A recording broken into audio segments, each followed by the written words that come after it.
तो सुनी सुनी भगवान क्या बात है जन बिहान होखेदा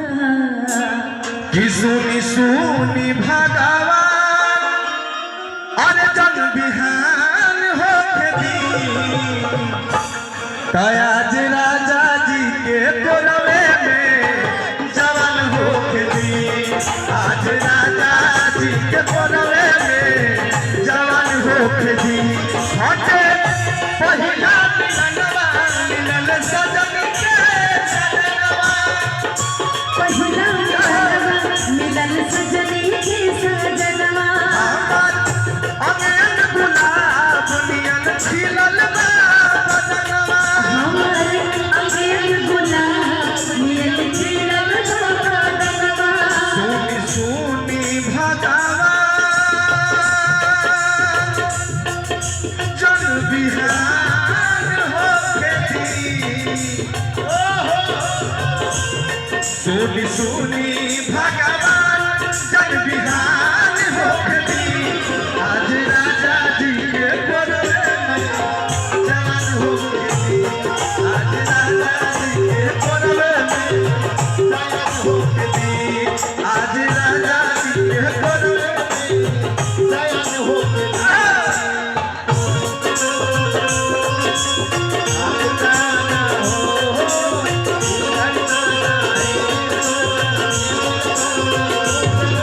राधा गया रे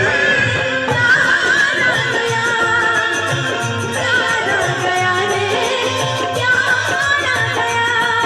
आज राजा जी के कोलवे में जवान होखेदी आज राजा जी के कोलवे में जवान होखेदी और ये बड़ा खुश भी कर दिया हे भगवान जी आज बिहान मत हुए थे अरे एनर्जी का है। राजा जी के होठवा से होठ जब साथी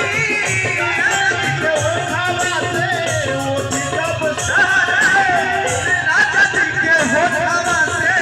होठ जब साथी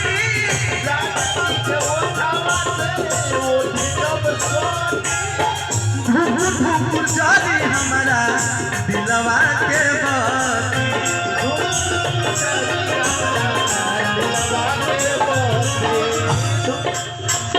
कि आइल रतिया सुहानी ओ आइल रतिया सुहानी जन जियान होखेदी तो आज राजा जी के कोलवे में अरे जवान होखेदी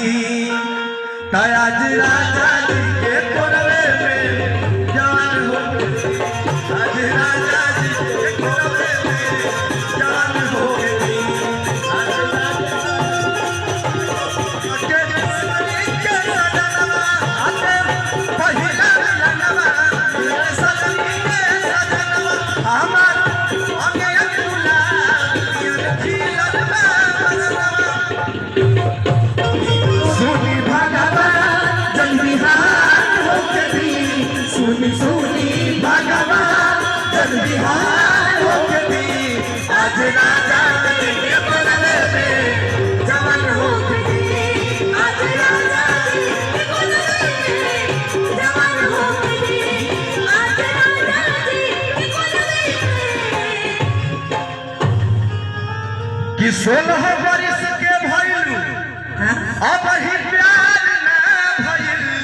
अच्छा हुआ है कि नहीं ना ना हमको प्यार नहीं हुआ कि 16 बरिस के भइलू अरे अब ही प्यार ना भइल ये गाना आपके लिए स्पेशल है कि ई जवानी बाप बेकार कोनो यार ना ई जवानी बाप बेकार कोनो यार ना 16 बरिस के भइलू कोनो यार ना भइल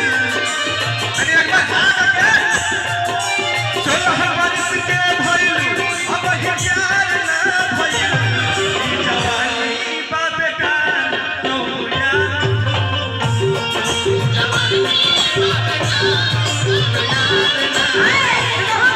जवानी एकर जवाब दे कि सुना चलत रहा कि हंस के हंसा के जियावल गइल बा। अच्छा हंस के हंसा के जियावल गइल बा। कि करे जवे न हो जे पर खंजर चलावल गइल बा। आ क्रिया करार सब धरा के अरे पगला प्यारे न हो जमन माहौर खियावल गइल बा। ई जवानी बा बेकार कोनो यार ना भइल। ये कहलिए कि हंस के हंसा के जियावल गइल बा। हां बात तो सही बा। हंस के हंसा के जियावल गइल बा। ई पहले पता करो कि बिना पानी के पियावल गइल बा। ई जवानी